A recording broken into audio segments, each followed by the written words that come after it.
जय भीम नमो बुद्धाय। बघूया बातमीपत्रातला विशेष घडामोडी। माता रमाई आंबेडकर बुद्धविहार सहयोगनगर नांदेड येथे जागतिक महिला दिन मोठ्या उत्साहात साजरा करण्यात आला। रमाई महिला मंडळाच्या अध्यक्षा जयाताई सूर्यवंशी यांच्या अध्यक्षतेखाली घेण्यात आलेल्या कार्यक्रमात आमदार बालाजीराव कल्याणकर प्रमुख पाहुणे म्हणून उपस्थित होते। विचार मंचावर बुद्धा चॅरिटेबल ट्रस्टचे साहेबराव गायकवाड, पत्रकार पंढरीनाथ बोकरे, PR कोकरे गुरुजी, सामाजिक कार्यकर्ते धम्मा कदम, सुभाष काटकांबळे आदी उपस्थित होते। या प्रसंगी आमदार बालाजीराव कल्याणकर यांनी जागतिक महिला दिनानिमित्त उपस्थित महिलांना शुभेच्छा दिल्या। प्रारंभी भिक्खूशील रत्न व भिक्खू सुबुती यांनी उपस्थितांना त्रिशरण पंचशील दिले। कार्यक्रमास महिला मंडळ मोठ्या संख्येने उपस्थित होत्या। आज या नांदेड जिल्ह्यामध्ये जागतिक महिला दिन निमित्ताने सहयोगनगर येथे बुद्धविहार येथे आज कार्यक्रम आयोजित केलेला आहे। या परिसरातील म्हणजे सर्व ज्येष्ठ मंडळी आणि आमच्या माता भगिनी महिला या कार्यक्रमाला सगळ्यांनी उपस्थित राहिली। तसेच पत्रकार आमचे बोकारे साहेब, तसेच आमचे साहेबराव गायकवाड, धम्मा कदम, सर्व या महिला भगिनींनी या कार्यक्रमाला जागतिक महिला दिन निमित्ताने शुभेच्छा देण्यासाठी मला आमंत्रण केलं। त्याच्याबद्दल मी सगळ्याचा आभार मानतो। आणि आज महाराष्ट्रामध्ये नाही तर भारतामध्ये या जागतिक महिला दिन निमित्ताने सगळीकडे साजरा केला जात आहे। कारण सर्वात प्रथम आज महत्त्वाचा दिवस आहे 8 मार्च जागतिक महिला दिन, आणि आज सगळ्यात जास्त महिलेला प्राधान्य आहे। त्यांचा जे सत्कार कौतुक आज सगळीकडे होत आहे। त्या निमित्ताने मी सर्वांना, महिला भगिनींना सर्वांना मी शुभेच्छा देतो आणि एवढंच सांगतो की महाराष्ट्र शासन 100% महिला भगिनीच्या पाठीशी आहे संरक्षण करण्यासाठी। या निमित्ताने सर्वांना मी शुभेच्छा देतो। माझं नाव जया रमेश सूर्यवंशी आहे। मी माता रमाई बुद्धविहार इथे अध्यक्ष आहे। आज 8 मार्च जागतिक महिला दिन साजरा करीत आहोत, तरी सर्वांना मी माझ्याकडनं सर्वांना शुभेच्छा देते।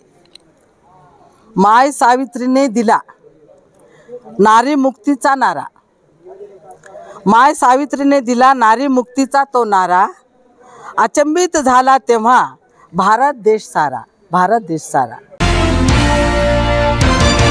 जिथे मलिदा मिळतो तिथे ब्राह्मणाने कब्जा केलाय। देशात विविध मंदिरात ब्राह्मणांचे अस्तित्व आहे। अशाच प्रकारे बिहार येथील महाबोधी महाविहार हे ब्राह्मणांच्या ताब्यात गेली अनेक वर्ष आहे। त्यांनी आता तरी शहाणे होऊन महाबोधी विहार बौद्धांच्या ताब्यात द्यावे असे परखड मत प्राध्यापक सुकुमार कांबळे यांनी लॉर्ड बुद्धा TV चॅनलशी बोलताना व्यक्त केले। कोल्हापूर जिल्ह्यातील हातकणंगले तहसील कार्यालयासमोर बौद्ध समाजाच्या वतीने धरणे आंदोलन करण्यात आले। यावेळी कांबळे बोलत होते। यावेळी आमदार अशोकराव माने यांनी भेट घेऊन पाठिंबा व्यक्त केलाय। प्राध्यापक सर्जेराव फुले, धनपाल गवळी, बनते सिरिसारो, अनागरिक धम्मपाल, वैभव कांबळे, चंद्रकांत सूर्यवंशी, अनिल कांबळे, सुहास लाटवडेकर उपस्थित होते। जगप्रसिद्ध महाबोधी बुद्धविहार बौद्धांच्या ताब्यात मिळालंच पाहिजे। जगप्रसिद्ध महाबोधी बुद्धविहार बौद्धांच्या ताब्यात मिळालंच पाहिजे। BMC ऍक्ट रद्द झालाच पाहिजे। BMC ऍक्ट रद्द झालाच पाहिजे। BMC ऍक्ट रद्द झालाच पाहिजे। तथागत भगवान गौतम बुद्धांचा जय असो। तथागत भगवान गौतम बुद्धांचा जय असो। विश्वरत्न परमपूज्य डॉक्टर बाबासाहेब आंबेडकरांचा जय असो। विश्वरत्न परमपूज्य डॉक्टर बाबासाहेब आंबेडकरांचा जय असो। बौद्धांच्या ताब्यात मिळालंच पाहिजे। जग बौद्धांच्या ताब्यात मिळालंच पाहिजे। तालुका प्रशासनाच्या वतीने आपल्या सर्वांचे आभार मानतो की आपण जे काय आंदोलन केलं ते अतिशय शांततेत आणि सुव्यवस्थित असं आंदोलन केल्याबद्दल प्रशासनाकडे आपले सगळ्यांचे आभार मानतो। आपलं निवेदनाचा मी स्वीकार केलेला आहे आणि आपली मागणी जी आहे की जगप्रसिद्ध महाबोधी बुद्धविहार बौद्धांच्या ताब्यात द्यावे आणि बौद्धगया मंदिर कायदा 1991 बिहार राज्य सरकार हा कायदा रद्द करावा। दोन्ही मागण्यांबाबत माननीय जिल्हाधिकारी कोल्हापूर यांच्या मार्फत आपली मागणी शासनाकडे पाठवण्याची मी व्यवस्था करतो। सर्वांना मैत्रीपूर्ण जय भीम। आज आपण बुद्धगया मुक्ती आंदोलना संदर्भात आपण जे व्यापक हे केले धरणं आंदोलन केले, त्या धरणं आंदोलनात ज्यावेळेस बाबासाहेबांनी माणगाव परिषदेला जे 22 मार्चची परिषद घेतली, त्याच पद्धतीनं पहिली सुरुवात माणगावमधून झाली। त्याबद्दल मी माणगावकरांचं जे आलेले जे भीम अनुयायी आहे त्यांचं मनापासून अभिनंदन करतो की आपला धम्म बोधगया मुक्ती यशस्वी होईल यात काय तील मात्र शंका नाही. पण ज्या बामणाने जिथं जिथं जागा मिळेल तिथं पाय पसरायचा जे प्रयत्न केलात, हे बुद्धगया ही बुद्धांची पवित्र भूमी आहे आणि इथून जे लाखो अनुयायी बुद्धगयाला येऊन नतमस्तक होतात. देश विदेशातून भगवान बुद्धाचे अनुयायी तिथं येतात आणि तिथं यांनी कब्जा केला आहे आणि तो कब्जा जर हाणून पाडायचा तर सर्व भीम अनुयायांनी बौद्ध अनुयायांनी एकत्र आलं पाहिजे आणि एकत्र येऊन हा लढा मजबूत केला पाहिजे. एवढं बोलतो आणि थांबतो. सर्वांचे मंगल हो, सर्वांचे कल्याण हो, सर्वांना सुखाचा रस्ता मिळो. पूर्ण देशभर महाबोधी विहाराच्या बाबत आंदोलनं चालू आहेत. ह्या आंदोलनाच्या बाबत आम्ही काय मागणी करतो आहे? आम्ही काय कुठल्या हिंदूंचं मंदिर मागत नाही, आम्ही काही ख्रिश्चनांचं मागत नाही किंवा आम्ही कुठलं मस्जिद मागत नाही. आमचं जे आहे ते आमच्या ताब्यात द्या म्हणतो, एवढीच आमची रास्त मागणी आहे. दुसरे कुणाच्या ह्याच्यामध्ये आम्हाला ढवळाढवळ करायची गरज नाही. त्यामुळं इतर धर्मियानं किंवा ब्राह्मणवाद्यांनी बौद्ध विहारामध्ये सुद्धा ढवळाढवळ करू नये आणि ते तात्काळ सोडावं आणि ते बौद्धांच्या ताब्यात द्यावं, एवढी मागणी आमची आहे. आत्तापर्यंत सरांनी सांगितलं त्या पद्धतीनं देशभर शांततेच्या मार्गानं या ठिकाणी आंदोलनं चालू आहे. ती भविष्यकाळामध्ये बुद्धाचं तत्त्वज्ञान आम्ही घेऊन गेलो याचा अर्थ काय आम्ही शांततेनंच करणार अशातला भाग नाही. या ठिकाणी भविष्यकाळामध्ये उग्र आंदोलन करायला लागू नये एवढं शासनानं दखल घ्यावी आणि ताबडतोब त्या ठिकाणी हे महाबोधी बौद्ध विहार बौद्धांच्या ताब्यात मिळावं अशी आम्ही या ठिकाणी मागणी करत आहोत. जय भीम. आज या ठिकाणी आपण महाबोधी विहाराच्या संदर्भात आपण उपोषणाला बसलेलो आहोत आणि या उपोषणाच्या माध्यमातून संपूर्ण जिल्ह्यातून संपूर्ण तालुक्यातून इथं आपण सर्व बौद्ध बांधव एकत्रित झालेलो आहोत. तर शासनाने याची दखल घेऊन लवकरात लवकर जे महाबोधी बौद्ध विहार आहे ते आमच्या बौद्धांच्या ताब्यात द्यायला पाहिजे. ज्या पद्धतीनं सरांनी सांगितलं, आम्ही दुसरे कशाचीही मागणी केलेली नाही, फक्त आणि फक्त आम्ही आमचे विहार मागत आहोत आणि ते महाबोधी महाविहार आमच्या ताब्यात देऊन शासनानं आम्हाला न्याय द्यावा, अन्यथा आम्ही रस्त्यावर उतरल्याशिवाय राहणार नाही. आणि ह्या आंदोलनाला वंचित बहुजन आघाडी कोल्हापूर जिल्हा या ठिकाणी सहभागी आहे आणि आमच्या वंचित बहुजन आघाडीच्या वतीनं मी ह्या आंदोलनाला पाठिंबा जाहीर करत आहे. महाबोधी बुद्ध विहार ब्राह्मणांच्या ताब्यातून मुक्त झालं पाहिजे याचं प्रचंड अशी आंदोलनं भारतामध्ये सुरू आहेत. खरं तर बुद्धानंतर सम्राट अशोकानं 84,000 बौद्ध विहार बांधलेले आहेत या देशामध्ये. ते कुठं गेली? ही सगळ्या बौद्ध विहारामध्ये या ब्राह्मणाने आपल्या खोट्या नाट्या देवांच्या मूर्त्या बसवून त्याचा कब्जा घेतलेला आहे. हे एक आंदोलन चालू आहे बौद्ध विहाराचं. हे यशस्वी झालं तर 84,000 बौद्ध विहारं ही आपणाला घ्यावी लागेल. ह्यांचा काय संबंध? राम मंदिरामध्ये आम्हाला पुजारी म्हणून स्वीकारतात का? ख्रिश्चनांच्या चर्चमध्ये आम्हाला घेतात का? त्या धर्माचे तिथं पुजारी असतात. मग महाबोधी बौद्ध विहारामध्ये ब्राह्मण कसा? हा प्रश्न आज देशामध्ये जगामध्ये उत्पन्न झालेला आहे. आज जगाच्या सगळ्या बौद्ध राष्ट्रांनी ह्या आंदोलनाला पाठिंबा दिलेला आहे आणि म्हणून कोणत्याही परिस्थितीमध्ये ते महाबोधी बौद्ध विहार हे ब्राह्मणांच्यातून मुक्त झालं पाहिजे, त्यांच्या तावडीतून सुटलं पाहिजे. याच्यासाठी आज हातकलण्यामध्ये आपण सगळ्यांनी एक त्या आंदोलनाला पाठिंबा म्हणून आपण इथं बसलेलो आहे. आणि खरं तर ब्राह्मणाने आता शहाणं व्हावं. स्वामी विवेकानंदानं आपल्या पुस्तकामध्ये असं लिहिलं आहे, शहाण्यासारखं वागा. जर बहुजन समाजाच्या लक्षात तुमच्या कट कारस्थान जर लक्षात आली तर अंगारा जसा फुकून उडवून देतात तसं एक दिवस बहुजन समाज तुम्हाला उडवून देईल. अशा पद्धतीचं वातावरण सध्या तयार झालेलं आहे. सरकार केंद्रात तुमचं असेल, राज्यात तुमचं असेल, पण सत्य ते सत्यच तुम्हाला मानावं लागेल. खऱ्याला खरं, खोट्याला खोटं तुम्हाला म्हणावं लागेल. महाबोधी बौद्ध विहार हे बौद्धांच्या ताब्यातच मिळालं पाहिजे. ह्याला आता पर्याय राहिलेला नाही. आज भारतामध्ये खेड्यापाड्यावर, तालुक्यावर, जिल्ह्यावर ही प्रचंड अशी आंदोलनं सुरू आहेत.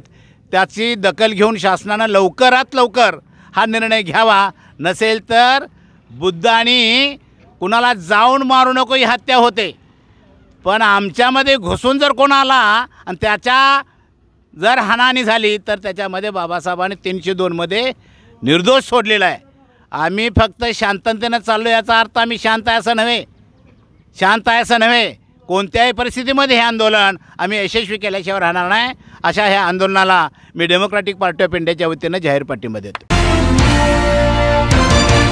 परभणी शहरातील डॉक्टर बाबासाहेब आंबेडकर यांच्या पुतळ्याजवळ यश क्रीडा मंडळाच्या वतीने अध्यक्ष गौतम भराडे, मिलिंद घुसाडे, उमेश शेळके यांच्या वतीने 8 मार्च जागतिक महिला दिनानिमित्त पोलीस दलातील कर्तृत्ववान महिलांचा सत्कार करून पेढे वाटप करून सन्मान करण्यात आला आहे। सर्व महिला ट्रॅफिकच्या ड्युटी करत असतात रोजच्या। आज तुम्ही वेळ काढून माननीय यश क्रीडा मंडळाचे अध्यक्ष गौतम भराडे भाऊ हे आम्हाला सर्व पोलीस ट्रॅफिकचे सर्व जणांचे आज महिला मंडळ दिन आमचा सर्वांना पुष्प देऊन आमच्या सर्वांचे स्वागत केलेले आहे। तरी सर्वच्या वतीने त्यांचे आभार मानतो। तुम्ही आमचा एवढा सन्मान केला त्यासाठी खरंच तुमचे आभार आणि म्हणजे कौतुक वाटतं यश क्रीडा मंडळाचं की त्यांनी आज आमचा एवढा सन्मान केला।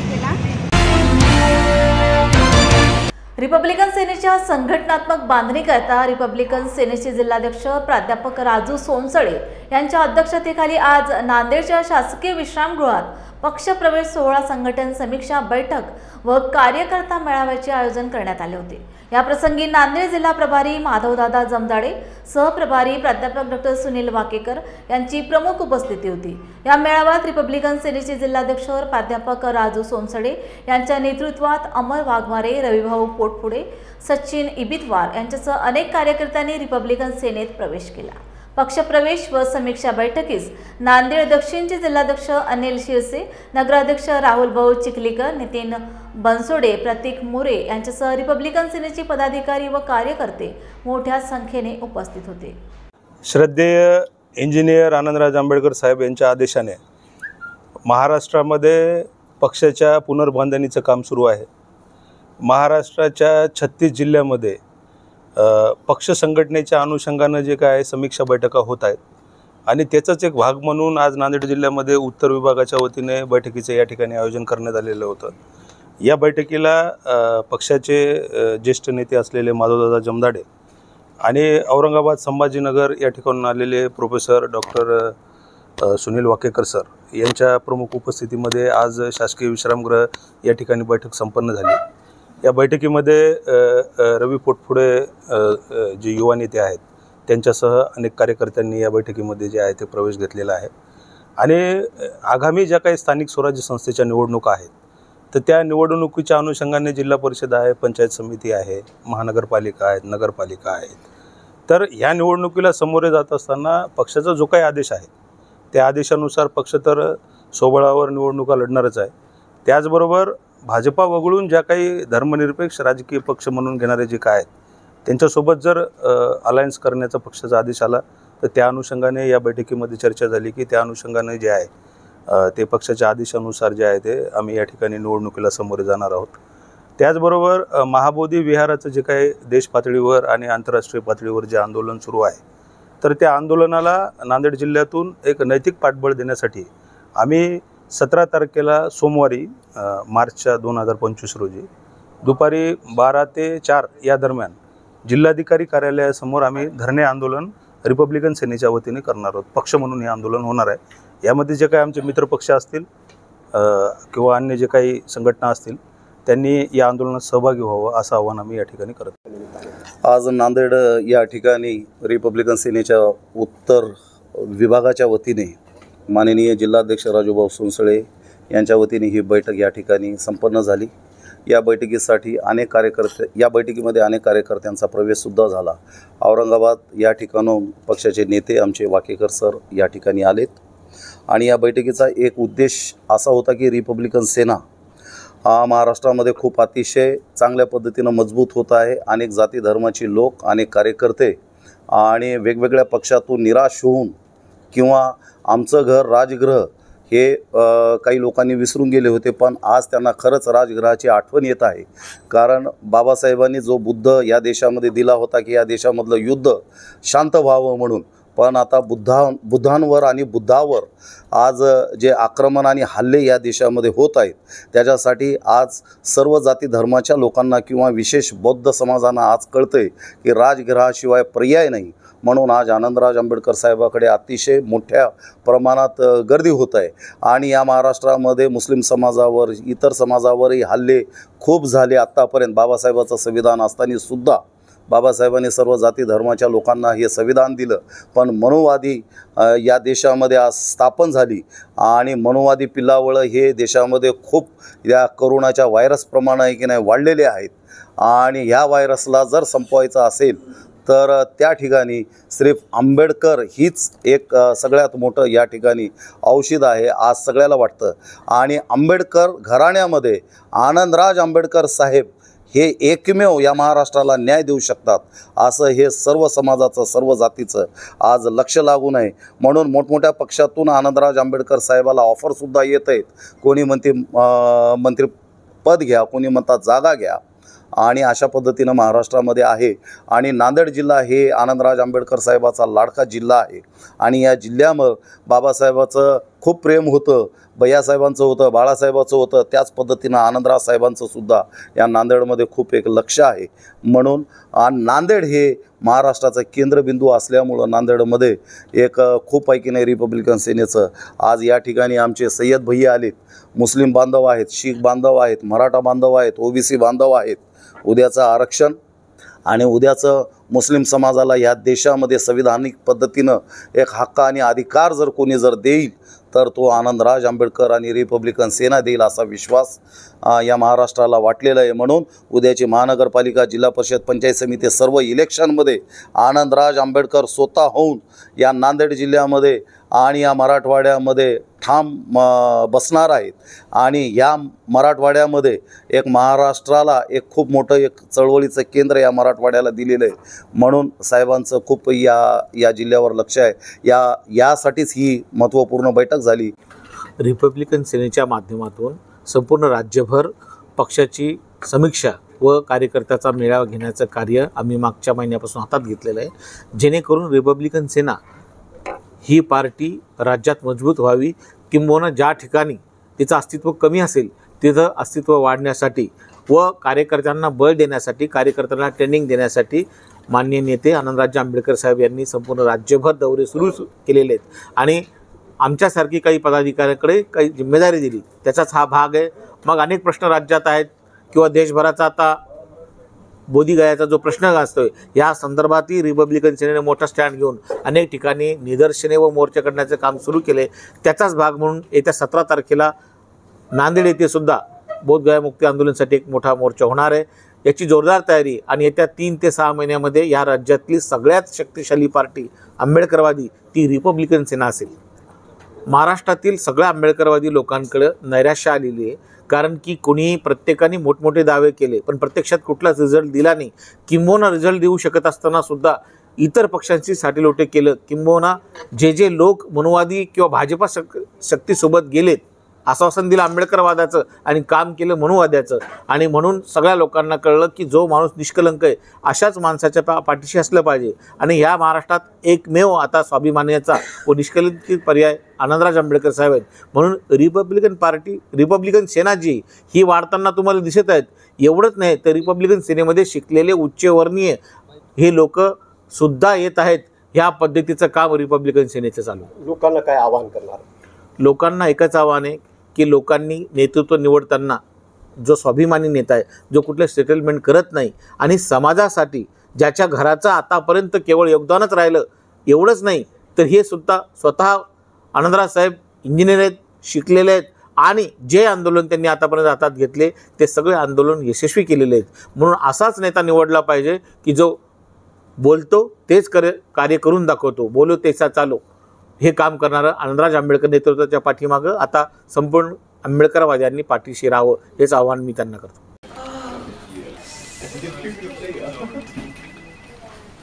बॉस ने मीटिंग बुलाई. क्या यार, आदमी की तकलीफ को तो समझो. बाहर बाहर उठो बैठो.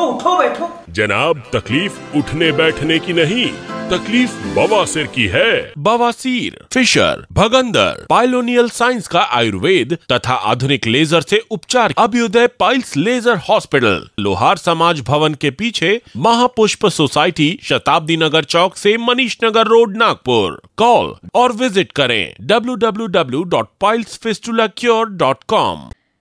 मंडळी, तुम्हाला फॅमिली सोबत चांगली वन डे पिकनिक करायची आहे का? मग आजच भेट द्या सातपुड्याच्या पर्वतरांगेत कोल्हार प्रकल्पाच्या पायथ्याशी निसर्गाच्या कुशीत वसलेलं श्याम लीला टुरिझम अँड रिसॉर्टला पारंपरिक शेतकी संस्कृती आणि नाविन्यपूर्ण सेवा सुविधांचा अनोखा संगम, प्रशस्त फळबाग व शिवार फेरी, मुलांना एन्जॉय करण्यासाठी प्ले एरिया, विविध खेळ, स्विमिंग पूल, रेन डान्स, सेल्फी पॉइंट आणि बरंच काही, नाश्ता आणि चुलीवरील व्हेज नॉन व्हेज जेवणाचा आस्वाद, राहण्याची ही उत्तम व्यवस्था. वन डे पॅकेज 699 पासून सुरू. लग्न, रिसेप्शन, वाढदिवस यासाठी देखील स्वतंत्र व्यवस्था करून मिळेल.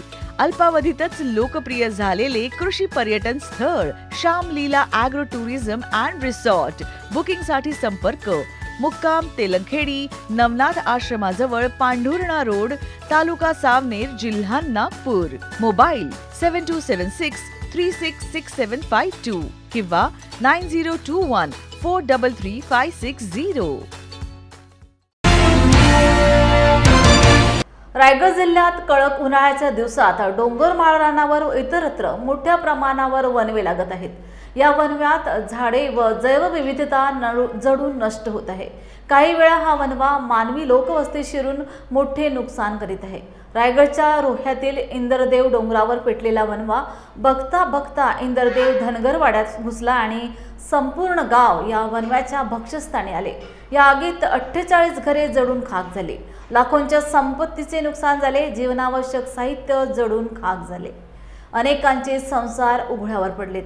रस्त्याअभावी आग नियंत्रणात आणण्यासाठी कोणतीही यंत्रणा इथं पोहोचू शकली नाही. त्यामुळे इतकी मोठी दुर्घटना घडली.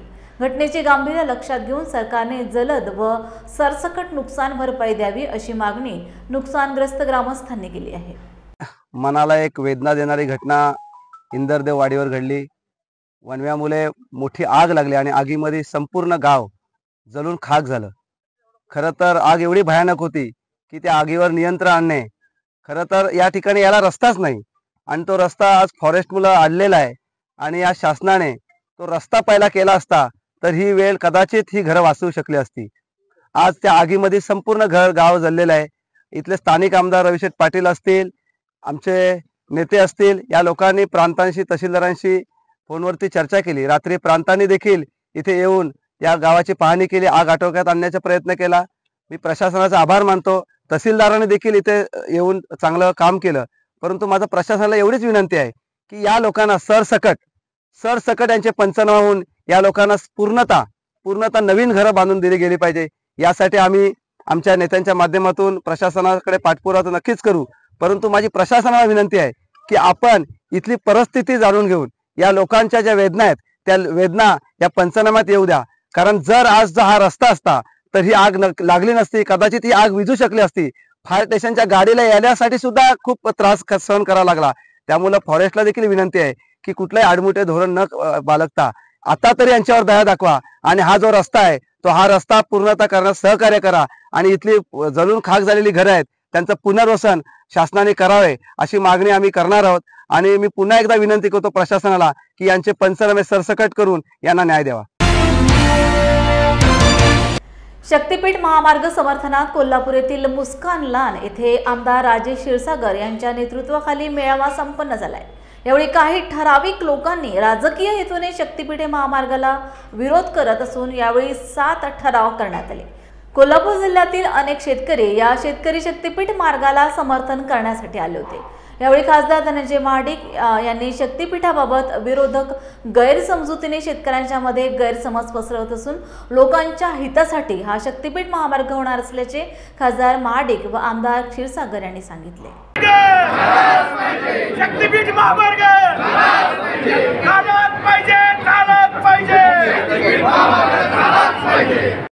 बांधा असेल, मुंबईतून नागपूर असेल आणि मग वर्ध्यातून आता बांद्यापर्यंत होत असला आपला शक्तीपीठ महामार्ग. यामध्ये अनेक शक्तीपीठ, यामध्ये प्रामुख्यानं सन्माननीय मुख्यमंत्र्यांनी आपल्या भाषणामध्ये सांगितलं की आपल्या देशातलं सर्वात मोठं बंदर वाढवण बंदर हे नाशिक पासून 100 किलोमीटर या शक्तीपीठाला कनेक्ट होणार आहे. आणि त्यामुळं माल वाहतूक ही अत्यंत चांगल्या पद्धतीने त्या ठिकाणी होणार आहे. शेतकऱ्यांच्या मालाला देखील त्या ठिकाणी माल वाहतूक करता आल्यामुळं चांगला भाव मिळणार आहे. आणि अशा पद्धतीनं होत असताना विरोधक पहिल्या काळामध्ये आता लोकसभेची निवडणूक आणि निवडणुकीत त्यांच्याकडे मुद्दा नव्हता, त्यामुळं त्यांनी या ठिकाणी हा मुद्दा उपस्थित केला. खरं म्हणजे त्यांना वाटतं त्या मुद्द्यामुळे त्यांचा विजय झाला, पण निश्चितपणे माणिक साहेब तो छत्रपती शाहू महाराजांच्या स्वतःच्या इमेजचा विजय होता. आणि हाच विषय त्यांनी पुन्हा या ठिकाणी विधानसभेला घेतला, पण विधानसभेमध्ये त्यांचा एकही उमेदवार या ठिकाणी निवडून आला नाही. सन्माननीय मुख्यमंत्र्यांनी सांगितलेलं आहे, खरं म्हणजे माझ्याकडे आज या ठिकाणी 1000 शेतकऱ्यांच्या सह्याचं निवेदन आहे. हे सर्व नुसतं निवेदन नाहीये, तर फोन नंबर सह त्यांच्या सह्यांसह या ठिकाणी आहे. आणि म्हणून विकासाला विरोध करण्याचं काम कोण करत असेल तर ही महाआघाडी बिघाडी करत आहे. या ठिकाणी समृद्धी महामार्ग असेल, कोस्टल रोड असेल, मुंबईतली मेट्रो असेल, अटल ब्रिज असेल, खोपोलीतून या ठिकाणी लोणावळ्यापर्यंत गेलेला टनेल असेल, पुण्याचा रिंग रोड असेल, ह्या सगळ्या गोष्टी जर कोणी केल्या असतील तर त्या महायुतीच्या शासनाने केलेल्या आहेत. चांगल्या विमान सेवा, चांगल्या रेल्वे सेवा या असल्या पाहिजेत. ज्या पद्धतीनं अमेरिकेची प्रगती झाली त्या पद्धतीनं भारताची प्रगती सुद्धा होण्यास काम सुरुवात झालेलं आहे. देशभरामध्ये प्रधानमंत्री मोदी स्टेशन हे बांधायचं काम चालू आहे. जगातलं सगळ्यात सर्वोत्कृष्ट जे काय ते आपल्याकडे आहे. जगातील सगळ्यात मोठा समुद्रावरचा सेतू कोणाकडे आहे? आमच्याकडे अटल सेतू. जगात सगळ्यात उंचीवर असणारा रेल्वेचा ब्रिज चिनाब ब्रिज काश्मीरमध्ये झाला, परवा तुम्ही ते बघितलं. जगातील सगळ्यात मोठा टनेल आपल्याकडे आहे. जगातील सगळ्यात सुपरफास्ट असणाऱ्या रेल्वेचं नेटवर्क आता वंदे भारत रेल्वेच्या माध्यमातून झालेलं आहे. जगातील सगळ्यात उंच स्टॅच्यू, पूर्वी आपल्याला वाटायचं की अमेरिकेचा स्टॅच्यू ऑफ लिबर्टी सगळ्यात मोठा आहे, परंतु आज आमच्याकडे सरदार वल्लभभाई पटेलांचा गुजरातमध्ये पुतळा आहे. असे अनेक जागतिक दर्जावर भारताची उंची वाढवणारे प्रकल्प देशामध्ये चालू आहेत. आणि त्याच पद्धतीनं महाराष्ट्र राज्यामध्ये सन्माननीय मुख्यमंत्री देवेंद्रजी फडणवीस साहेब, उपमुख्यमंत्री आदरणीय एकनाथजी शिंदे साहेब आणि अजितदादा यांनी हा महत्वाकांक्षी प्रकल्प हातामध्ये घेतलेला आहे. आताच पडळकर साहेबांनी सांगितल्याप्रमाणे समृद्धी महामार्ग ज्यावेळी झाला त्यावेळी सुद्धा असाच जाणीवपूर्वक काही लोकांनी विरोध करण्याचा प्रयत्न केला, परंतु त्यांच्या म्हणण्यानुसार, त्यांच्या इच्छेनुसार, त्यांनी केलेल्या ठरावानुसार चांगला दर दिल्यामुळे तिथले शेतकरी तयार झाले आणि आज तो समृद्धी महामार्ग तयार झालेला आपल्याला पाहायला. म्हणून मी समर्थन द्यायला आलो, मोकळा आलेलो नाही. काही पुढारी आहेत ज्यांचा काय संबंध नाही ते पुढारपण करायला लागले त्या विरोधी बाजूला, परंतु आम्ही बाधित शेतकरी आहोत, पडळसाठी बाधित शेतकरी आहोत. आणि म्हणून मी समर्थन देण्यासाठी आलेलो आहे, कारण हा एक महामार्ग झाला की आपल्या जिल्ह्याचा चेहरा मोहरा बदलणार आहे. देशाचे लाडके प्रधानमंत्री आदरणीय मोदीजींनी काय सांगितलंय, 2027 साली भारताची जी अर्थव्यवस्था आहे ती $5 ट्रिलियन इकॉनॉमी करायची आहे. 5 ट्रिलियन. आणि त्यालाच अनुमोदन, त्यालाच समर्थन, त्यालाच साथ देण्यासाठी सन्माननीय मुख्यमंत्री फडणवीस साहेबांनी सांगितलंय की महाराष्ट्राची अर्थव्यवस्था सुद्धा 2027 पर्यंत $1 बिलियन 1 ट्रिलियन आपण करणार. 1 ट्रिलियन म्हणजे 5 ट्रिलियन मध्ये महाराष्ट्राचा हिस्सा 1 ट्रिलियन असणार आहे. आणि ते करण्यासाठी हा रस्ता उपयुक्त ठरणार आहे असं माझं मत आहे. क्या हुआ बहू? माँ, पाइल्स की बहुत तकलीफ हो रही है. तो तुम गुदरोग सर्जन के पास क्यों नहीं गई? देखो, जैसे हार्ट के लिए हार्ट स्पेशलिस्ट, ब्रेन के लिए ब्रेन स्पेशलिस्ट, तो पाइल्स के लिए पाइल्स स्पेशलिस्ट क्यों नहीं? स्त्री हो या पुरुष, टॉयलेट में तकलीफ केवल पाइल्स ही नहीं और भी कई प्रकार के गुदरोग तथा कैंसर भी हो सकता है. इसीलिए इसकी प्रत्यक्ष जांच जरूरी है. ठीक है माँ, पर जांच के लिए हम जाएंगे कहाँ? वही काले आयुर्वेदिक पाइल्स हॉस्पिटल में. लेकिन माँ, प्रेगनेंसी में पाइल्स की दवाइयाँ? प्रेगनेंसी में आयुर्वेदिक दवाइयाँ सुरक्षित होती है. जनहित में जारी. काले आयुर्वेदिक पाइल्स हॉस्पिटल, औषधि चिकित्सा तथा सर्जरी ट्रीटमेंट उपलब्ध. हमारा पता उमरेड रोड, दिघौरी बस स्टॉप के पास, नागपुर. अधिक जानकारी के लिए वेबसाइट पर जाएं kalepailshospital.com.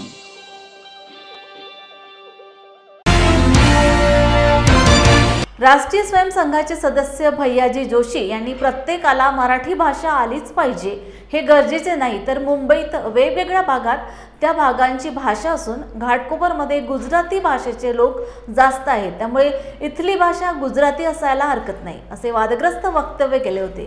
त्या निषेधार्थ कोल्हापुरात शिवसेना ठाकरे गटाकडून आंदोलन करण्यात आले। मुंबई हा महाराष्ट्राचा महत्त्वाचा भाग असून तो गुजरात होऊ देणार नाही, भाजपचा कुटील डाव उधळून लावू असा इशारा देण्यात आलाय।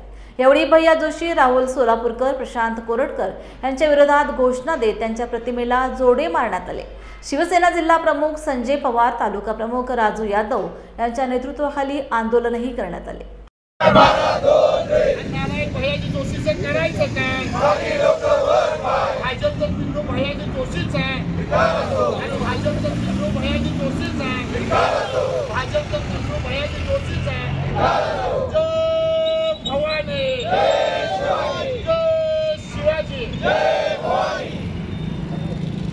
भैयाजी जोशी नावाचं एक पात्र भाजपचं पिल्लू आहे हे सगळ्यांना माहीत आहे। पण महाराष्ट्रात आणि मराठीचं खच्चीकरण करण्यासाठी ही वेगवेगळी पात्र कोण निर्माण करते, या मागचा दिग्दर्शक कोण आहे तर आपल्याला माहिती आहे भाजपचं नेतृत्व आहे। या महाराष्ट्र तोडण्यासाठी, मुंबई तोडण्यासाठी आणि मराठीला कमी लेखण्यासाठी ही वेगवेगळी पात्र, मग ते सोलापूरकर असू दे, प्रशांत कोरटकर असू दे आणि आता हे भैया जोशी नावाचं पात्र बाहेर काढलेलं आहे। म्हणे काय तर महाराष्ट्रात मराठी बोलणं सक्तीचं नसावं आणि नाही आहे। अरे तुला मराठी काय माहिती आहे जोशी? महाराष्ट्रात तुला काय माहिती आहे किती लोकांनी रक्त सांडलं महाराष्ट्र निर्माण करण्यासाठी?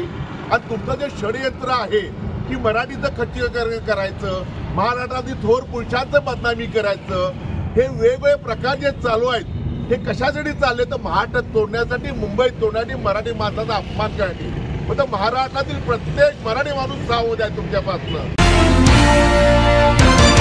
जय भीम इंडियाच्या बातमीपत्रात वेळ झाली इथेच थांबण्याची। पुन्हा भेटूया ताजा घडामोडी घेऊन। जय भीम।